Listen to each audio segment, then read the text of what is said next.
All right, so we got the new September 2024 developer update, and this is absolutely insane. There's like 30 perk changes, but let's just hop right into this. We're going to go through these quick. So first up, they got the finishing Mori. They brought the finishing Mori back.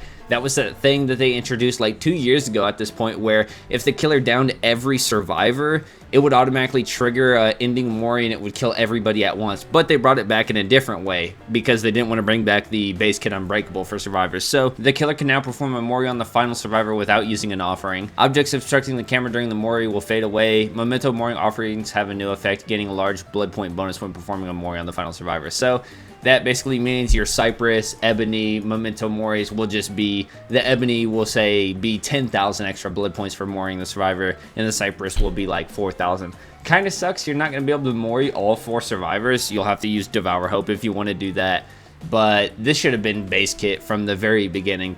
Alright, so this is what I really wanted to get to. These are the survivor perk changes and killer perk changes. A lot of these are really crazy, so let's hop right into this.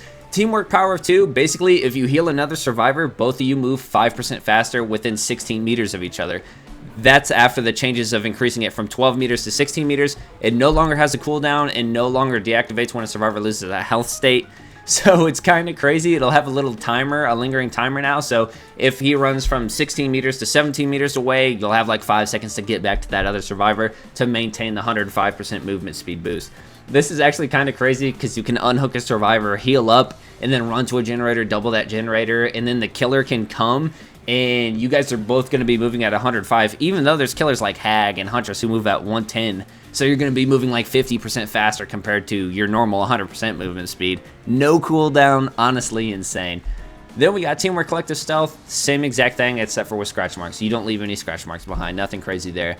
Corrective Action. This is Jonah Vasquez's perk, where if you mess up a skill check, it'll become a good skill check. Well, now they made it to where instead of a good skill check, it'll become a great skill check, and it's survivors within 8 meters of you. So it used to be it'd have to both you guys working on the generator. Now it could be you working on the generator and 2 people healing next to you, and they miss a skill check, and it'll count as a great skill check. This is kind of insane because you could just have a teammate, you know, a duo bring hyper focus, and you could tell them to miss 5 skill checks, and they'll get 5 stacks of hyper focus instantly.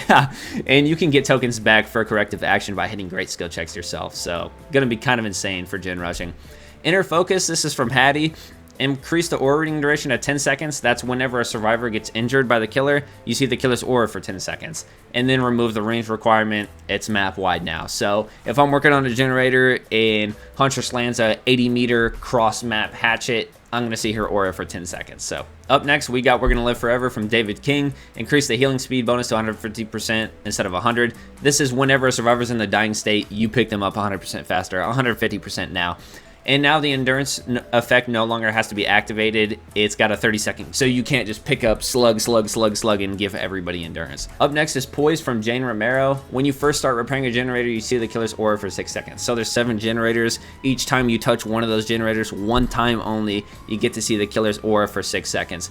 And then obviously, like Poise, whenever you pop a generator, you can see the killer's aura for 10 seconds. Now it's 14 seconds. So you touch the generator 6 seconds, you pop the generator 14 seconds. That's 20 seconds per generator that you pop, right? All right, up next is Bloodlust from Renato Lyra. We're not even going to talk about the old version of the perk because the old version of the perk was garbage. Basically, what this does now is if you get unhooked and your exhaustion is already reset because it resets when you're hooked, you get unhooked. Let's say you have Sprint Burst. You Sprint Burst away from the hook. You'll be exhausted. You can press the secondary ability button to instantly recover your exhaustion and Sprint Burst again. It works with anything. So you could run upstairs out of basement, hit a lithe on shack window, press the secondary ability button, recover your lithe instantly, and lithe again. So this is basically just became an anti-tunneling perk, essentially. Deactivates upon performing conspicuous action and deactivates when the exit gates are powered. So this is definitely an anti-tunnel perk now. Quick Gambit from Vittorio. This one got changed several times in like the past 3 patches. It's getting changed again. So now when Chase see the auras of other survivors, so you can see all 3 other survivors map wide, Quick Gambit now has a 60-second cooldown when you lose a health state. So whenever you're getting chased, survivors repair the generators faster. Well, now when you get injured, they don't repair the generators faster for 60 seconds. And then the repair speed bonus will come back in. Reduce the repair speed bonus to 5% was 8%, that's obvious, and repair speed bonus no longer has a limited range. So if somebody's using Quick Gambit It's map wide now. Everybody on a generator at that moment will be 5% faster while they're being chased. As soon as they get injured, everybody will be 5% slower back to their normal speed for 60 seconds. Up next is Distortion from Jeff Johansson. This is the one I was looking forward to most because Distortion is the bane of my existence. So, Distortion no longer has tokens and instead deactivates until the next time you're chased. Increase the duration to 12 seconds was 10 seconds. A Huntress spawns into the match. She has Lethal Pursuer that immediately gets rid of your 1 stack of Distortion, and she'll get permanent aura reads on you until you get into a chase. You get into a chase with her and you lose her, now you got another stack of Distortion basically. It's a 1 chase, 1 token per 1 chase. So this is going to make it to where survivors can't be cowardly and hide the entire game. It's going to be much healthier for the game, in my opinion, and much healthier for me, so yeah. Alright, now we got Lucky Star. This is from Ellen Ripley. Now suppresses grunts of pain and pools of blood as long as you're in a locker. This effect lingers for 30 seconds after exiting the locker, was 10 seconds after entering. No longer reveals survivors or generators auras. So it's basically just a better all-around stealth perk. Now we get to the killer perks. So up from the Singularity, we got Genetic Limits. Whenever a survivor loses a health state, they're exhausted for 8 seconds. This is not great. Sprint Burst is one of the most commonly used perks. They're going to get their Sprint Burst before you can injure them, unless you're hitting a cross map as Huntress. Even then, 8 seconds is pretty easy to recover. It's pretty quick. I mean, this would definitely shut down Dead Hard and Lithe for sure. And Balanced Landing, I suppose, but Sprint Burst is the most common by far because it's just push of the button value, right? Up next is Leverage from Skull Merchant. It's a complete rework. When a survivor performs an unhook, their healing speed is reduced by 50% for 30 seconds. This is actually kind of crazy. This takes Leverage from one of the absolute worst perks in the game to potentially one of the best perks in the game, honestly. Because of 50% slower speed and healing, a full heal takes 16 seconds. 50% slower isn't an extra 8 seconds, it's an extra 16 seconds. It's double the amount of time, so now a heal under hook will be 32 seconds. So now basically the best thing you could do is to not heal immediately because it's going to take 32 seconds to get the heal. It only lasts 30 seconds. So this could actually be a downside though of incentivizing survivors to just work on generators for 30 seconds. I don't know. It's kind of interesting to see where this one goes. But it could be great. It could be great. Then we got Thwack, another one from the Skull Merchant, a complete rework as well. Thwack now starts with 3 tokens. Gain 1 token upon hooking a survivor. When breaking a pallet or breakable wall, consume 1 token and cause survivors within 24 meters to scream and reveal their location for 5 seconds. So this is basically the same as before, except for before you had 0 tokens. It wasn't tokenized at all. Basically, it would just light up as soon as you hooked a survivor. You could kick a pallet, it would deactivate. Now it starts with 3 tokens, and then you can hook survivors to gain more tokens. I don't know if it goes past a 3 token limit, but you know, who knows. And then they'll scream, revealing their location and their aura for 5 seconds. So this is definitely a lot better. I don't know if it's going to be meta defining in any way. I don't think so. Machine learning, this one's a simple change. The most recently damaged generator becomes compromised. Like, they had such an unnecessary, arbitrary restriction to it of having to kick a generator and then kick another generator to compromise the second one, which I get. It fits the theme of machine learning because you kick it and you're learning, you know, Singularity, the advanced AI, who this comes from, and he's like learning things, and he learns to compromise the second generator. He's learning on the fly. They got rid of that entirely. Didn't need to exist. It's a very complicated way to set up, but the payoff is worth it if you do get to set it up. It's 60 seconds of undetectable and 60 seconds of haste after it got buffed, which is honestly kind of insane. You know, you could combine this with Tinkerer, and so you could potentially be 10% faster for 5 minutes straight, which is kind of crazy. Undetectable for 5 minutes straight. Definitely going to go up more in usage, but how much so? I don't know. Okay, so this perk is still garbage. Deathbound no longer has a distance requirement to activate. Deathbound no longer has a duration and instead deactivates when the healer is hooked. So basically, somebody unhooks another survivor, whatever, they heal them up. The person who healed them screams and they're oblivious permanently until they're hooked. So, I mean, it's not bad. It's not great by any means. Then we got, oh, Deathbound was from Pyramid Head, if I didn't say that. All right, up next we got Zenshin Tactics from Oni. When a survivor is within 6 meters of a drop pallet within 16 meters of your location, their aura is revealed for 10 seconds. Now, this used to be like windows of opportunity for survivors, for killers, and it was really only good on Clown, Doctor, and Huntress. Maybe Huntress, that's a kind of a stretch. It would show you where pallets and windows are. Now it's been completely reworked, so If a survivor's within 16 meters of you and they're standing within 6 meters of a dropped pallet, you'll get an aura read on them for 10 seconds. I don't see anything about a cooldown on this, so if they leave a 6-meter radius and then come back, it could reproc, I guess. This could kind of be crazy. This is going to be really good at more unsafe tiles because you're going to be able to mind game and get hits. This could be huge. We'll have to see how it goes, but I'm definitely going to be trying this out on Huntress. I love Huntress, and I love aura reading perks, and pallets are like the bane of my existence.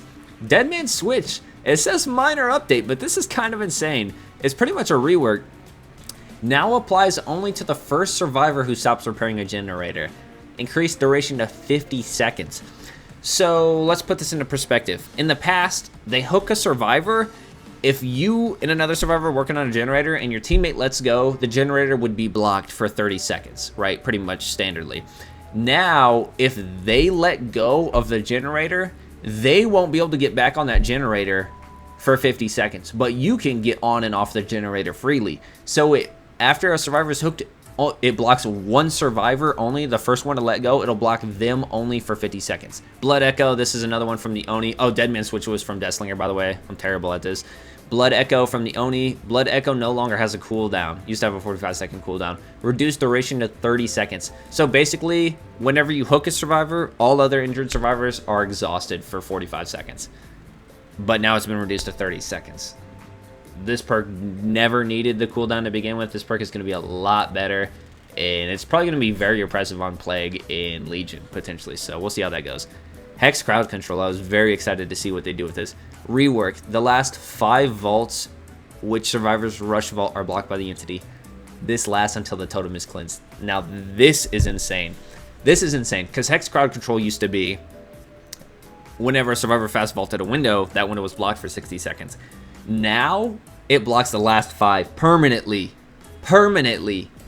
until that totem is cleansed. So that means if you're playing on the game, which has like 5 vaults in total, they're not going to be able to vault anything at all ever anymore until they get rid of that totem. This is actually a hex perk that's like, Devour Hope's still the best, but this is coming closer to being actually worthy of being a hex perk.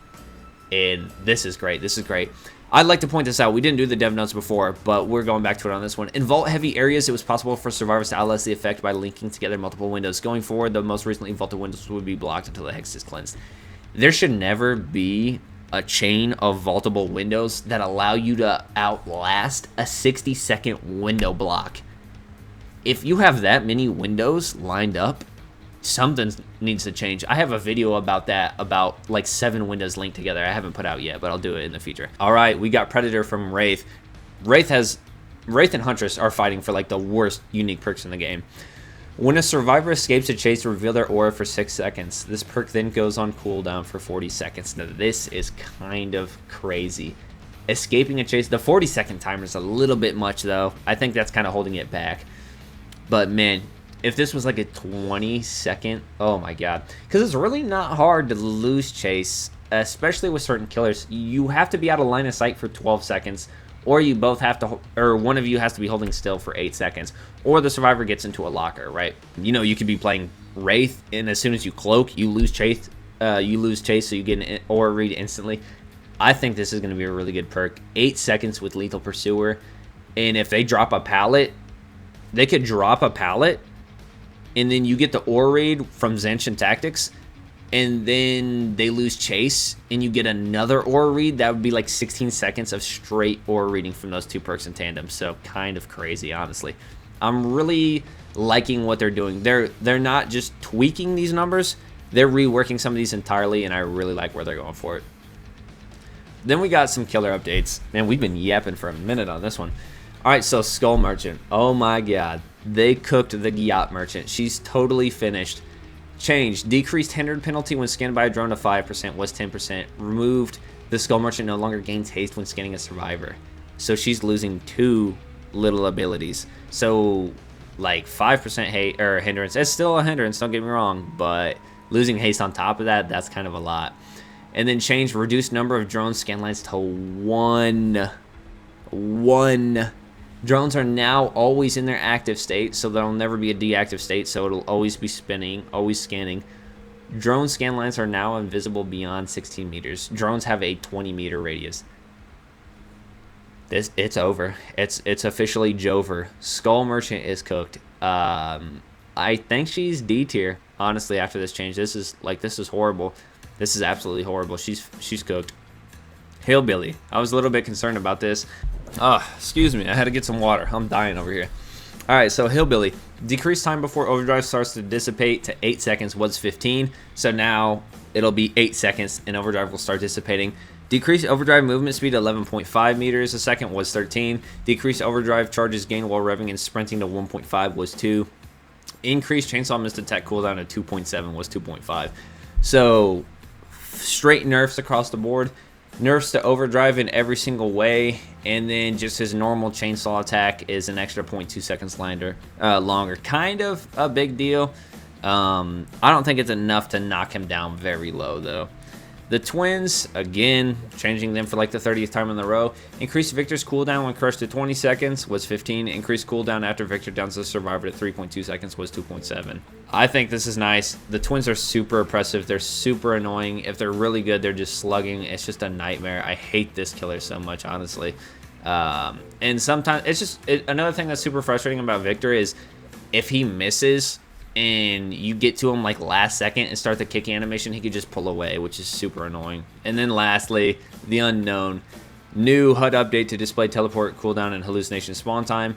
Movement speed now decreases sooner when charging your power, so you'll slow down quicker, so that's a nerf. Increased teleport recovery speed by 15%, so you'll move faster after teleporting, so that's a buff. Adjustments to blurry photos and vanishing box add-ons, which are related to the previous 2 points, nerfing those add-ons most likely. And then improve visual and audio feedback when using UVX, whatever that means. But that does it. That was the September developer update. I'm really excited to see, like, there's so much interesting stuff to test with this stuff. Like the finisher Mori, I mean, it's cool. It's like the least interesting by far, but I'm so excited. All these perks are just changed in such an interesting and unique way that they're almost entirely completely new perks. To a degree, most of them, and I'm really excited to try some of these out and use them out because the meta's been super old and super stale for like, I don't know, a year now, 2 years. And I mean, this really doesn't change it too much for the majority of people, but it changes it for me because I get to try out some interesting things like some new aura reading perks and stuff like that. Maybe I'll find a new build that I like. So yeah, that does it for the developer update. Crazy stuff. I hope they do more stuff like this, honestly, in the future. They need to do this more often. Right now, they're taking way too long to do stuff like this. They take way too long to put out these updates. Like, it took them, like, a year to do this. You know what I mean? I just wish they do it faster. But, yeah, that does it for this one. Let me know what you guys think of the perk changes, and I'll see you guys in the next one. Thanks for watching.